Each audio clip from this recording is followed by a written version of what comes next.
parce qu'il est important pour nous, déjà, d'une part, de montrer notre soutien à notre camarade Djeloul,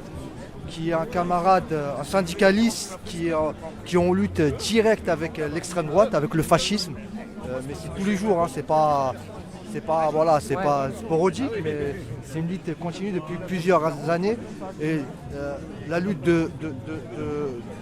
Djeloul, mais aussi ce qui est en train de se passer, notamment à Hénin-Beaumont, c'est un aperçu de ce qui risque de se passer sur tout le territoire. Et là, on le constate et on le voit clairement que l'extrême droite,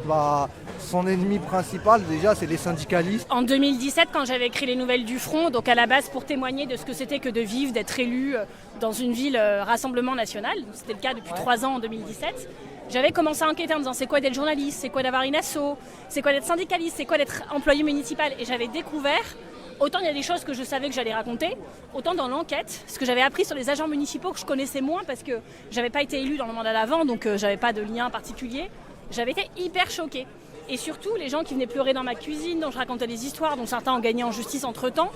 Ce que j'ai surtout compris avec eux, c'est que chacun avait l'impression que c'était de sa faute, parce qu'on leur disait vous êtes nuls, vous êtes ci, vous êtes ça, vous faites n'importe quoi, vous n'avez pas le droit. Et quand tu es tout seul face à cette violence, tu as l'impression que tu as fait un truc très grave, que tu t'es mis dans la zone rouge, etc. Et en fait, quand tu te rends compte que ce schéma, il se répète avec plein de gens, plus que dans toute mairie en France, tu commences à comprendre qu'en fait, le problème, c'est pas eux, mais c'est le système mis en place.